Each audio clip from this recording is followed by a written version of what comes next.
Hi, welcome to my channel KVL Prasanna vlogs. ఈరోజు అయితే నేను టిఫిన్గా పొంగనం దోశ పోసుకుంటున్నానండి. పొంగనం దోశ అంటే పొంగనాల పిండి రెడీ చేసి పెట్టుకున్నానండి మీ నిన్నటిది.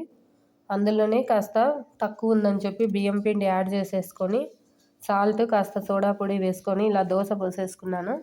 ఇలా ప్రిపేర్ చేసి పెట్టుకున్నానండి. ఇందులోనే ఆనియన్స్ బాగా కట్ చేసుకొని వాడ్ చేసి మనము ఇలా దీంట్లో వేసేసుకుంటే పొంగనం పిండి రెడీ అయిపోతుందండి. మీకు ఈసారి షార్ట్లో నేను మళ్ళీ ఎలా ప్రిపేర్ చేయాలో చూపిస్తాను. దీన్ని దోశలాగా పోసేసుకుందామనేసి ఇలా రెడీ చేసి పెట్టానండి. అలాగే చట్నీ కూడా ఎర్రగడ్డ కారం చేసి పెట్టుకున్నాను. అందులోకి తర్వాత కూడా వేసి పెట్టుకుందామనేసి ఈరోజు టిఫిన్ అయితే ఇలా సింపుల్గా రెడీ చేసేసానండి. చూడండి, పోపు కూడా వేసి పెట్టేసుకున్నాను. ఆవాలు ఎండుమిర్చి వేసి కాస్త జీలకర్ర వేస్తే టేస్ట్ చాలా బాగుంటుంది. ఆవాలు చిటపట అనేంత వరకు వెయిట్ చేసి అంతలోనే దోశ బాగా ఎర్రగా కాలింది. చూడండి, ఆనియన్స్ అంతా వేసాం కాబట్టి పచ్చిమిర్చి కూడా యాడ్ చేసుకున్నాను నేను, కాబట్టి టేస్ట్ అనేది చాలా బాగుంటుంది. చూడండి, మనము పోపు వేసుకునేదంతా వేసేసుకున్నాను. ఇలా వేసుకుంటే ఎర్రగడ్డ కారం చాలా టేస్టీగా ఉంటుంది.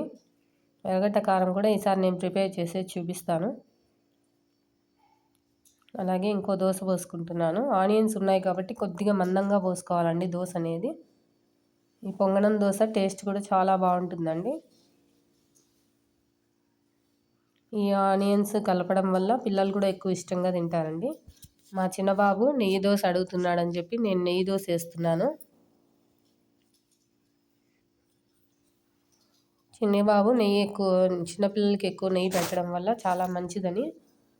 చూడండి, నెయ్యి బాగా కాచిన నెయ్యి కాబట్టి రవ్వ రవ్వగా వచ్చిందండి నెయ్యి కూడాను.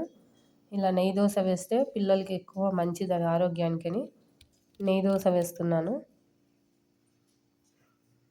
అలాగే కాస్త పైన మనము వేస్తే నెయ్యి దోశకి నెయ్యి చాలా టేస్టీగా ఉంటుంది. పిల్లలు ఎక్కువగా మనము చిన్నపిల్లలకి మనం ఎక్కువ నెయ్యి యూస్ చేయడం వల్ల విటమిన్స్ అనేవి కూడా బాగా వస్తాయండి. చూడండి, బాగా ఎర్రగా మనకి దోశ అయితే మెల్ట్ అయిపోయింది. ఇప్పుడు మనం తిప్పి వెనకాల పక్క కూడా కాల్ చేసుకోవాలి. చూడండి, బాగా కలర్ అనేది చాలా బాగా వచ్చింది పొంగనం దోశ అయినా కూడాను.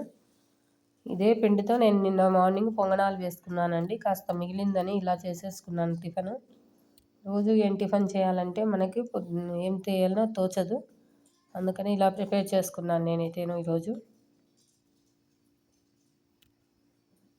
దోశ అటు ఇటు అటు ఇటు రెండు పప్పులా కూడా మనం కాల్ చేసుకోవాలి. చూడండి, అటు కూడా బాగా కాలిపోయింది దోశ. ఇప్పుడు టిఫిన్ అనేది రెడీ అయిపోయిందండి. పొంగనం దోశ విత్ కారం, ఎర్రగడ్డ కారము. చూసారు కదండి, మీకు నచ్చినట్లయితే షేర్ చేయండి, లైక్ చేయండి, సబ్స్క్రైబ్ చేయండి.